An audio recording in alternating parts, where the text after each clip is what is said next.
नमस्कार, स्टेट उत्तराखंड देख रहे हैं आप और मैं हूं आपके साथ सोहन सिंह।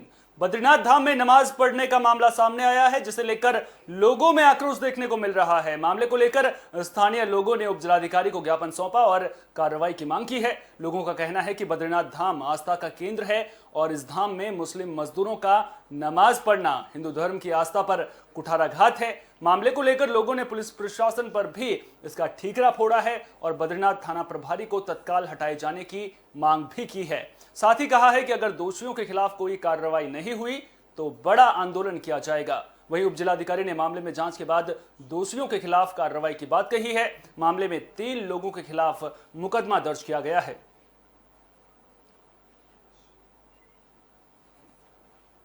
न तप्त कुंड में स्नान करने दिया जा रहा है। आजकल श्रावणी मासी चल रही है और मंदिर के अंदर भी जो है ढंग से दर्शन नहीं करने दिया जा रहा है। ठीक, जो यहाँ के मूल निवासी है उन लोगों को, ये बाहर के कुछ तबके के लोग यहाँ पे, मॉडर्न तबके के लोग यहाँ पे आए और जो आज तक कभी यहाँ पे हुआ नहीं। और बद्रीनाथ के एक्ट नंबर 183 के अंदर लिखा हुआ है कि बद्रीनाथ की धार्मिक गतिविधियों के अलावा अन्य कोई भी गतिविधि यहाँ पे नहीं होगी। और आज बहुत बड़ा दुर्भाग्य का विषय है कि बद्रीनाथ धाम के अंदर चाहे वो 15 हो, चाहे 150 हो, चाहे 50 हो, लोगों ने यहाँ पे कोई एक निश्चित जगह, जो कि सरकारी एक संस्था है, सरकारी संपत्ति है, उस सरकारी संपत्ति के अंदर बैठ के आज सुबह इन्होंने ईद की नमाज अदा की। ये बहुत निंदनीय और दुखद घटना है। बद्रीनाथ हिंदू धर्म के आस्था का केंद्र है। बद्रीनाथ हमारे 4 धामों में से एक धाम है जो हमारे हिंदू धर्म के लिए बहुत बड़ा महत्व रखता है। कल बकरा ईद के अवसर पर वहाँ पर नमाज पढ़ी गई। कुछ मुस्लिम समुदाय के लोगों द्वारा वहाँ पर नमाज अदा कर हिंदू धर्म के भावनाओं के साथ छेड़छाड़ करने का प्रयास किया गया। इसका विरोध संपूर्ण बद्रीपुरी के लोगों के द्वारा भी इसका विरोध किया गया। अगर बकरा ईद रही होगी तो कहीं ना कहीं वहाँ पे मांस आदि का भी सेवन किया गया होगा, जो हिंदू धर्म के लिए बहुत दुखदाई और चिंता का विषय है। धाम में कल बकरीद के अवसर पर कुछ लोगों द्वारा नमाज पढ़ने पर मेरे पास आए अभी नगर के कुछ प्रतिनिधियों ने आपत्ति दर्ज करी है, जिन्होंने ये कहा है कि इस तरह से बद्रीनाथ धाम में नमाज अदा नहीं की जानी चाहिए। और भी कुछ अन्य शिकायतें उन्होंने रखी है, जिसमें उन्होंने कहा है कि इसमें कोविड नियमों का पालन नहीं किया गया। तो इन सभी चीज़ों पर जांच की जाएगी और यदि किसी भी प्रकार कोरोना की गाइडलाइंस का उल्लंघन इसमें किया गया होगा या अन्य कोई भी अनियमितता की गई होगी तो उसकी जांच की जाएगी। और इसके लिए अभी थानाध्यक्ष बद्रीनाथ द्वारा मुकदमा भी दर्ज कर लिया गया। खबर पर ज्यादा बातचीत के लिए हमारे सहयोगी सुभाष बड़ोनी हमारे साथ जुड़ चुके हैं। सुभाष जी, बद्रीनाथ धाम में कुछ लोग आते हैं, नमाज पढ़कर चले जाते हैं, प्रशासन क्या कर रहा था? मामले को लेकर के ताजा अपडेट क्या कुछ निकलकर सामने आ रही है?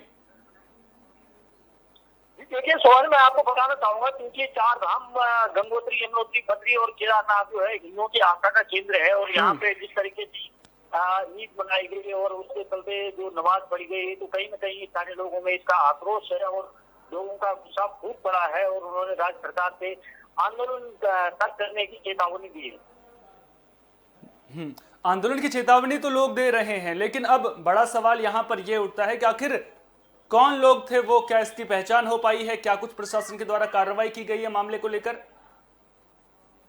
जिस तरीके से स्थानीय लोगों का कहना है कि यहाँ पे जो हिंदुओं की आस्था का केंद्र है, वहाँ पे इस तरीके से जो मुस्लिम समाज के लोग हैं वो नमाज पढ़ रहे हैं, तो उन्होंने प्रशासन से लेकर सरकार तक को साधा है और उन्होंने कहा है कि जिस तरीके से हिंदुओं की आस्था का जो ये केंद्र है 4 धाम, वहाँ पे इस तरीके की अगर नमाज पढ़ी जाती है तो उन लोगों को कहीं न कहीं कोई खटक रहा है। और उन्होंने सरकार को और प्रशासन को सीधे तौर पे चेतावनी दी है कि अगर इस तरीके से अगर ये चलता रहा तो वो लोग अपना उग्र आंदोलन करने के लिए बाध्य हो पाएंगे।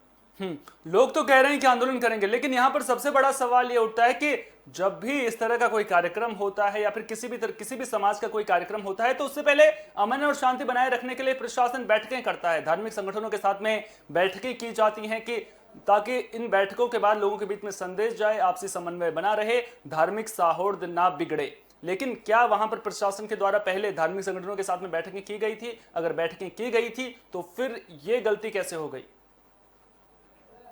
तरीके से कोविड-19 का जो दौर चल रहा है उसके दौरान ये है कि 50 लोगों से ज्यादा कहीं पे भी इकट्ठा नहीं हो सकते, चाहे शादी समारोह हो या कोई अगर मर जाता है उसकी अंत्येष्टि में भी 50 लोगों से ज्यादा कोई इकट्ठा नहीं हो सकता है। लेकिन इन लोगों ने जिस तरीके से चोरी छिपे ये नमाज पढ़ी है, हालांकि उनका भी अपना धर्म है, लेकिन हिंदू धर्म के अनुसार ये लोग जो जहाँ पे हिंदुओं की जो अस्मिता का सवाल है वहाँ पे ये खड़ा होता है, लेकिन प्रशासन भी वहाँ पे मौन रहा। हालांकि प्रशासन ने कुछ लोगों के खिलाफ शायद केस दर्ज कर लिया है, लेकिन जिस तरीके से लोगों का जो गुस्सा फूट पड़ा है वो देखने लायक था और उन्होंने सरकार को भी शिकाया कि धार्मिक अस्मिता के साथ वो खिलवाड़ नहीं कर सकते हैं और जिस तरीके से इन लोगों ने वहाँ पे नमाज पढ़ी है वो एकदम सरासर गलत है। नहीं, अगर धर्म की बात भी तो धर्म है, तो इसका मतलब ये थोड़े ना है कि आप कहीं पर भी जाकर के नमाज पढ़ लेंगे। उसके लिए जगहें बनाई गई हैं। साफ तौर पर प्रशासन भी कह रहा है कि कोविड का समय चल रहा है, ईदगाहों में या मस्जिदों में 5 या 10 से ज्यादा लोगों को अनुमति नहीं है उस चीज के लिए। लेकिन यहाँ पर जिस तरह से बद्रीनाथ धाम में नमाज पढ़ने का मामला सामने आया, सीधे तौर पर कहीं ना कहीं धार्मिक आस्था को ठेस पहुंचाने के लिए किया गया है और जानबूझकर ये हरकत की गई है। जो धार्मिक आस्था है, यहाँ पे हिंदुओं की धार्मिक आस्था है, 4 धाम गंगोत्री, यमुनोत्री, बद्रीनाथ और केदारनाथ धाम, जहाँ पे लोग देश विदेश से श्रद्धालु यहाँ पे आते हैं। लेकिन जिस तरीके से इन लोगों ने जो कृत्य किया है उसकी सजा इनको जरूर मिलनी चाहिए। यही प्रशासन से स्थानीय लोग गुहार लगा रहे हैं कि जिन लोगों ने ये कृत्य किया है उनके खिलाफ सख्त से सख्त कार्रवाई होनी चाहिए। अगर कार्रवाई नहीं होती है तो उग्र आंदोलन करने के लिए बाध्य होंगे। अच्छा, तो लोग तो लगातार कह रहे हैं कि इस पूरे मामले को लेकर के कार्रवाई होनी चाहिए, लोग आंदोलन की चेतावनी भी दे रहे हैं। प्रशासन क्या कह रहा है पूरे मामले को लेकर? अगर प्रशासन की बात की जाए तो प्रशासन से इन लोगों ने सिर्फ अनुमति ली थी निचले क्षेत्र के लिए, लेकिन ऊपरी क्षेत्र जहाँ पे ये देवी देवता है, जहाँ पे हमारे ये 4 धाम है, वहाँ पे इनको अनुमति नहीं थी। हालांकि वहाँ अभी भी 4 धाम यात्रा, आपको पता ही होगा कि 4 धाम यात्रा अभी बंद है, लेकिन ये लोग जानबूझ करके वहाँ पे गए हैं। लेकिन प्रशासन का स्पष्ट कहना है कि जो भी उसमें दोषी करार पाया जाएगा उसके खिलाफ सख्त से सख्त कार्रवाई की जाएगी। चलिए, बहुत बहुत शुक्रिया सुभाष जी तमाम जानकारी को हम तक साझा करने के लिए। तो ये थे हमारे संवाददाता सुभाष बडोनी जो पूरी खबर पर हमें जानकारी दे रहे थे। तो आपको बता दें कि बद्रीनाथ धाम में नमाज पढ़ने का मामला सामने आया है, जिसके बाद स्थानीय लोगों का गुस्सा फूट पड़ा है। साफ तौर पर लोग कह रहे हैं कि मामले में कार्रवाई होनी चाहिए, अगर कार्रवाई नहीं की गई तो उग्र आंदोलन किया जाएगा। खबरों में बढ़ेंगे आगे। मुख्यमंत्री पुष्कर सिंह धामी ने उत्तरकाशी जिले के आपदा प्रभावित मांडो और ककराड़ी गांव का स्थलीय भ्रमण कर व्यवस्थाओं का जायजा लिया। मुख्यमंत्री ने मांडो गांव पहुंचकर आपदा से हुए नुकसान की जानकारी प्राप्त की और आपदा प्रभावितों का हालचाल जाना। मुख्यमंत्री ने आपदा में मृतक लोगों के परिजनों से मिलकर सांत्वना दी और ढांढस भी बंधाया। उन्होंने आपदा प्रभावितों को हर संभव मदद का भरोसा दिया। मुख्यमंत्री ने ग्रामीणों की मांग पर मांडो गांव के विस्थापन की प्रक्रिया शुरू करने के निर्देश डीएम को दिए हैं। वहीं जल्द भूवैज्ञानिक सर्वे कराने के बाद विस्थापन की कार्रवाई करने के निर्देश दिए गए हैं। मांडो गांव के बाद मुख्यमंत्री कंकराड़ी गांव पहुंचे और मृतकों के परिजनों को हर संभव मदद का भरोसा दिया। मुख्यमंत्री ने आपदा पीड़ितों को आपदा राहत कोष से 4 लाख के अलावा 1 लाख रुपए की आर्थिक सहायता मुख्यमंत्री विवेकाधीन कोष से दिए जाने की भी घोषणा की है। उन्होंने कहा कि सरकार आपदा पीड़ितों के साथ में हर वक्त खड़ी है। तो मुख्यमंत्री ने आपदा पीड़ितों के साथ में मुलाकात की है, साफ तौर पर कहा है कि जो भी आपदा पीड़ित हैं सरकार हर वक्त उनके साथ खड़ी है, उनकी तमाम जरूरतों को सरकार पूरा करेगी।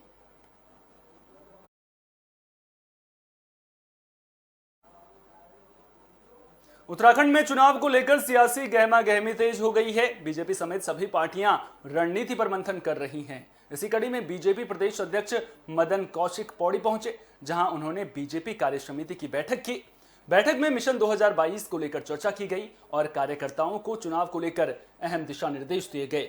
मदन कौशिक ने कहा कि चुनाव नजदीक हैं, ऐसे में कार्यकर्ताओं को बूथ स्तर पर पार्टी का जनाधार बढ़ाने की जिम्मेदारी दी जा रही है। जिला पंचायत अध्यक्ष से लेकर विधायक, नगर पालिका अध्यक्ष समेत जो तमाम लोग हैं सभी को ये जिम्मेदारी दी जा रही है कि आने वाले चुनाव में जो पार्टी है, पार्टी के संगठन को मजबूत करने का काम करे।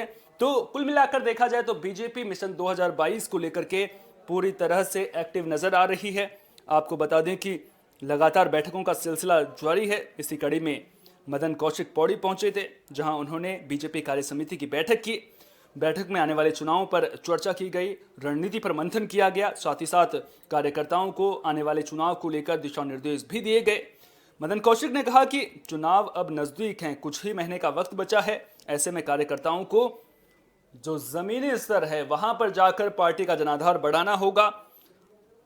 कार्यकर्ताओं को जिम्मेदारी दी गई है। जिला पंचायत से लेकर विधायक, नगर पालिका अध्यक्ष और बूथ स्तर के कार्यकर्ता लगातार संगठन को मजबूत करने में जुटे हुए हैं। उन्होंने कहा कि मुख्यमंत्री के दौरों के साथ 70 विधानसभाओं में बैठक के जरिए पार्टी को मजबूती प्रदान की जाएगी।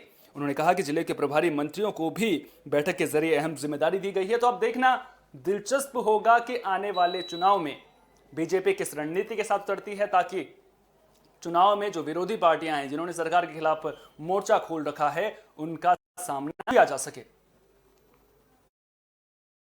जिले की कार्य समिति है जिसमें संगठन के एक वरिष्ठ नेता और सरकार के जो प्रभारी मंत्री जिले के, तो इस प्रकार से चुनाव की दृष्टि से ही ये कार्य समिति हमारी आयोजित हो रही है। और पहली बार कोरोना के काल के बाद, कोरोना के काल में कोरोना को जब दृष्टि से कम है तो पहली बार फिजिकली हम लोग कार्यक्रम कर रहे हैं। इससे पहले हमने सारे कार्यक्रम वर्चुअल किए, उस दृष्टि से भी बहुत महत्वपूर्ण है। जिले की कार्य समिति है जिसमें उत्तराखंड विधानसभा चुनाव को लेकर आम आदमी पार्टी भी एक्टिव नजर आ रही है। दिल्ली से पार्टी के बड़े नेताओं का उत्तराखंड पहुंचने का सिलसिला लगातार जारी है। इसी कड़ी में आप नेता और दिल्ली के उप मुख्यमंत्री मनीष सिसोदिया रुड़की के जीवनदीप आश्रम पहुंचे, जहां उन्होंने स्वच्छंडी महायज्ञ में भागीदारी की और महामंडलेश्वर स्वामी यतीन्द्रानंद गिरी महाराज को आशीर्वाद लिया। बता दें कि जीवनदीप आश्रम में पिछले एक हफ्ते से स्वच्छंडी महायज्ञ चल रहा है, जिसमें दिल्ली के उप मुख्यमंत्री मनीष सिसोदिया के अलावा कर्नल कोठियाल भी मौजूद रहे। तो चुनाव को लेकर घमासान शुरू हो गया है। जो दिल्ली के बड़े नेता हैं वो लगातार पहुंचने लग गए हैं। अब ऐसे में देखना दिलचस्प होगा कि जो दिल्ली के नेता पहुंच रहे हैं उनका कितना असर पड़ेगा, उत्तराखंड की जनता किसके साथ जाएगी, ये अपने आप में बड़ा सवाल है।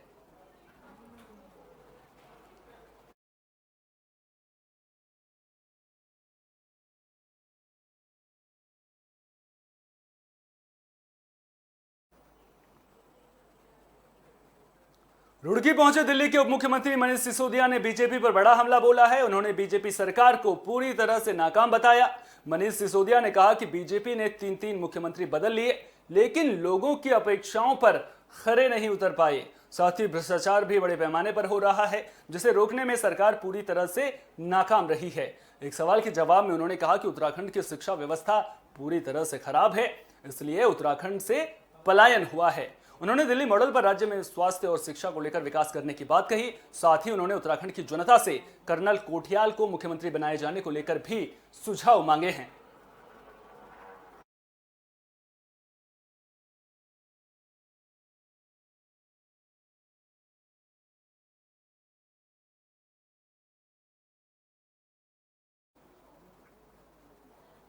खबर पर ज्यादा बातचीत के लिए आम आदमी पार्टी की प्रवक्ता उमा सिसोदिया हमारे साथ जुड़ चुकी हैं। उमा जी, लगातार दिल्ली मॉडल की बात हो रही है। आप कह रही हैं कि दिल्ली मॉडल पर उत्तराखंड में चुनाव आप लड़ रही हैं, कह रही हैं कि दिल्ली मॉडल पर चुनाव जीतेंगे। आपके दिल्ली मॉडल को समझना चाहूंगा मैं, और उत्तराखंड की भौगोलिक स्थिति पर आपका दिल्ली मॉडल फिट कैसे बैठेगा, ये भी आप मुझे समझा दीजिए। देखिए, उत्तराखंड की जो प्रमुख समस्याएं हैं जिसके बारे में हम लोग निरंतर बात करते हैं, शिक्षा, स्वास्थ्य, पलायन, बेरोजगारी। पलायन और बेरोजगारी हम लोग उत्तराखंड मतलब अनफॉर्चुनेटली इंडिया में नंबर 1 बेरोजगारी पर है और पलायन यहाँ से बहुत ज्यादा है। तो आम आदमी पार्टी, देखिए दिल्ली में बेरोजगारी बहुत कम है, कुछ ही % होगी, क्योंकि पूरे देश को दिल्ली रोजगार देता है। इधर उधर के सारे प्रदेशों से लोग रोजगार के लिए दिल्ली आते हैं। तो पलायन दिल्ली में ना के बराबर है। दूसरे प्रदेशों से लोग आते हैं, ना कि दिल्ली के लोग कहीं दूसरी जगह काम करने के लिए जाते हैं। तो आम आदमी पार्टी ने जिस तरीके से शिक्षा और स्वास्थ्य के ऊपर वहां पर काम किया, खास तौर पे शिक्षा से जो काम किया, अगर हम देखिए, अगर हम पलायन और बेरोजगारी की बात करते हैं तो जो शिक्षा इस समय उत्तराखंड के सुगम क्षेत्रों में दी जा रही है, हमारे यहाँ इतने पैसे वाले लोग नहीं हैं कि हम 5 स्टार जो स्कूल खुले हुए हैं उसमें हम अपने बच्चों को पढ़ा पाए। आज भी बहुसंख्यक जो उत्तराखंडी है, 99% जो उत्तराखंडी है, वो सरकारी स्कूल में ही अपने बच्चों को पढ़ा पाते हैं। और वहाँ की शिक्षा का जो स्तर है वो हमने सभी ने देखा है। काम चलाओ एक शिक्षा दी जाती है, और उस शिक्षा को पाकर हमारे उत्तराखंडी बच्चे उतने कैपेबल सभी नहीं हो पाते कि अच्छी जगह। अच्छा, आपसे एक सवाल पूछना चाहूंगा मैं, सीधा सवाल पूछूंगा, ज्यादा घुमा फिरा कर सवाल नहीं पूछूंगा। उत्तराखंड में क्या दिक्कतें हैं सभी को पता है, बात भी सभी लोग करते हैं। आप विकास कैसे करेंगे, आपके पास क्या योजनाएं हैं उसको लेकर के? देखिए, मैंने आपको बताया कि हमारा सबसे पहला जो एजेंडा रहेगा वो यहाँ की सरकारी स्कूल की जो व्यवस्था है उसको ठीक करने का रहेगा, क्योंकि तो सरकार भी तो वही कोशिश कर रही है, सरकार अटल उत्कृष्ट योजना चला रही है, क्या आप उससे खुश नहीं है? देखिए, सरकार ने अगर योजनाएं चलाई होती और तरीके से बच्चों को अच्छी स्कूली शिक्षा दी होती तो फिर ये 23% बेरोजगारी कैसे होती इंडिया में, यहाँ पे सॉरी उत्तराखंड में। तो इंडिया में नंबर 1 हम लोग हैं उत्तराखंड में बेरोजगारी में। और कोरोना के टाइम आपने देखा कि जितने हिमालयी राज्य हैं उसमें नंबर 1 उत्तराखंड था कोरोना के मामले मौतों में, और पूरे देश में नंबर 2 पर था। पहले पर पंजाब और सेकंड नंबर पर होता था।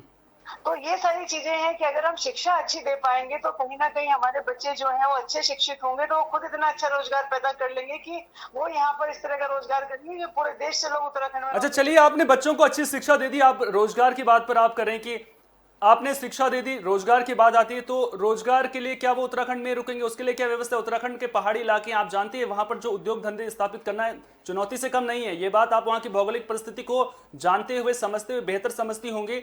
आपसे समझना चाहूंगा उद्योग धंधों के विकास के लिए क्या कुछ प्लान है आपका उत्तराखंड की, अगर मैं बात करूं? देखिए, उत्तराखंड के पहाड़ी और जो उच्च हिमालयी क्षेत्र हैं वहां पर हम बड़ी फैक्ट्रीज नहीं लगा सकते। वो बड़ी फैक्ट्री जो है जो हमारे तराई के इलाके हैं, जो हमारे सिडकुल और दूसरे जो इलाके वहीं पर लगेंगी। आपने देखा होगा कि पिछले 20 साल में अगर मैं बात करूं सेलापुरी जो इंडस्ट्रियल एरिया है वहां पर सरकार ने लोगों को सब्सिडी भी दी, 5 साल के लिए कर में छूट भी दी। लोग आए, उन्होंने सब्सिडी हजम करी, कर में छूट हजम करी, उसके बाद वहां पर 3 टप्पर पड़े हुए हैं। यानी कि कहीं ना कहीं जो कमियां रही वो इन सभी योजनाओं की इम्प्लीमेंटेशन में रही। कैसे उन योजनाओं को कौन भ्रष्ट अधिकारी थे जिन्होंने इस तरह के लोगों को सब्सिडी दी कि जिन्होंने सिर्फ कागजों पे ही फैक्ट्रियां लगा दी। तो कहीं ना कहीं ओवरऑल जो चीजें देखी जाए, देखिए अगर सरकार ईमानदारी से काम करती है, ऑफिसर्स को कड़े उसमें अनुशासन में रखा जाता है और तब ये चीजें जो है वो धरातल पर इम्प्लीमेंट होती हैं। और इसका सबसे बड़ा उदाहरण आप पड़ोस में देख लीजिए, हिमाचल में आप लोग देख लीजिए, वहाँ पर बेरोजगारी की दर कम है, वहाँ पर पलायन की दर कम है।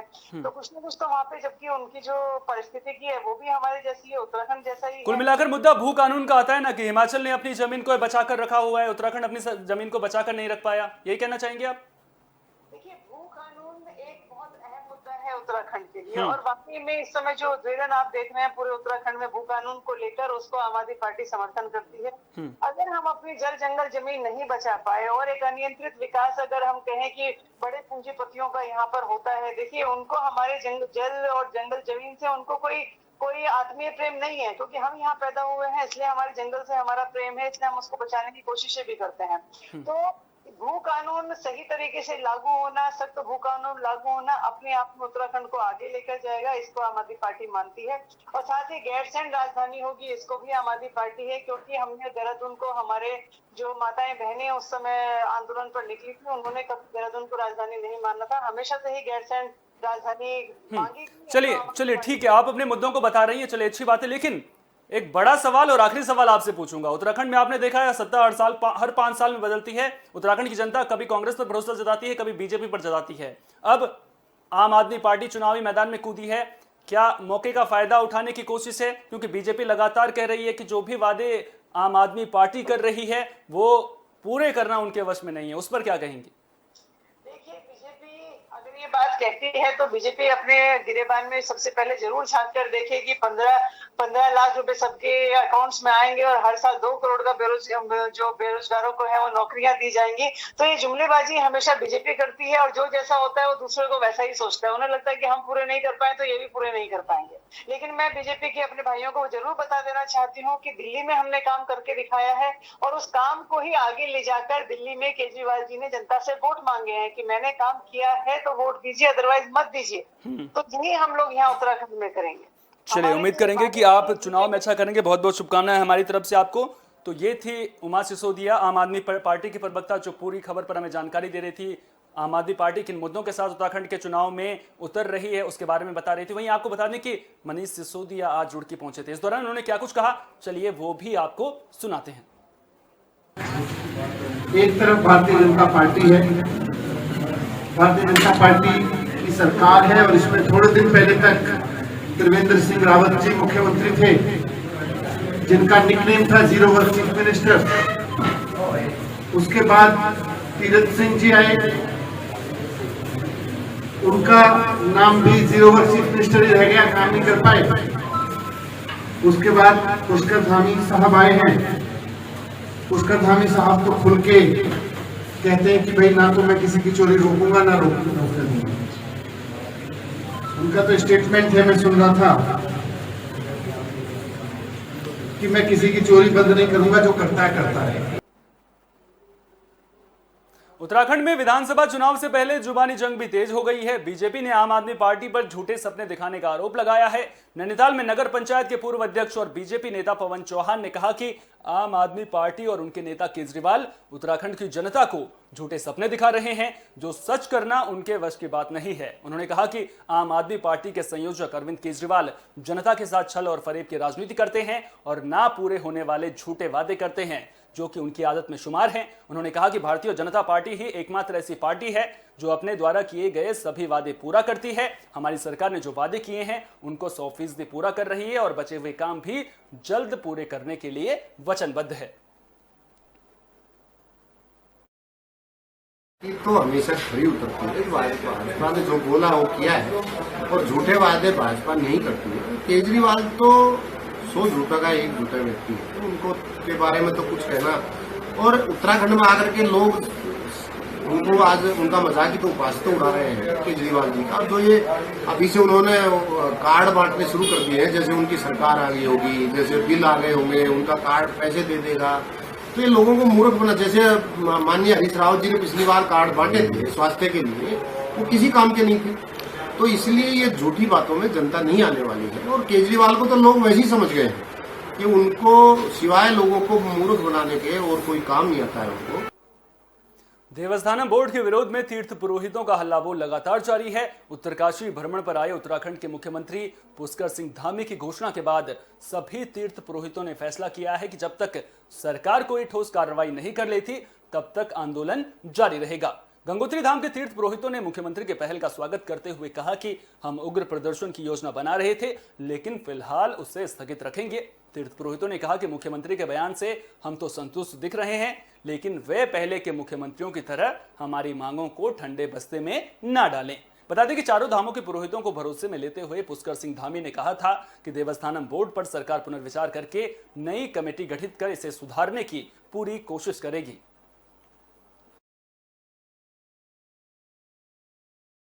जय गंगा मैया की। आज हम लोगों का जो ये देवस्थानम बोर्ड के विरोध में धरना प्रदर्शन चल रहा है, निरंतर आज 42वां दिन है।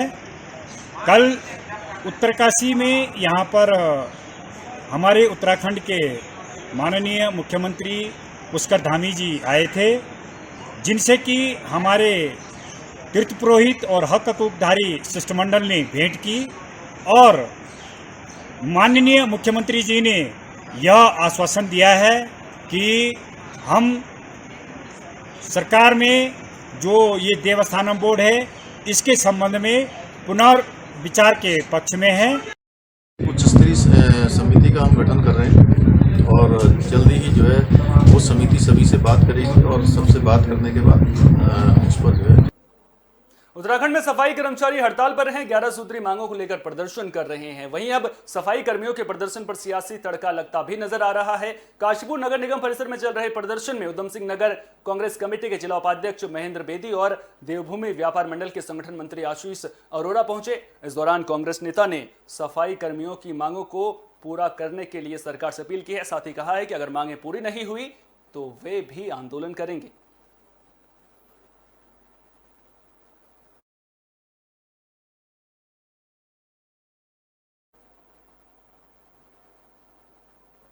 स्टेट उत्तराखंड में फिलहाल के लिए इतना ही। दीजिए इजाजत, नमस्कार।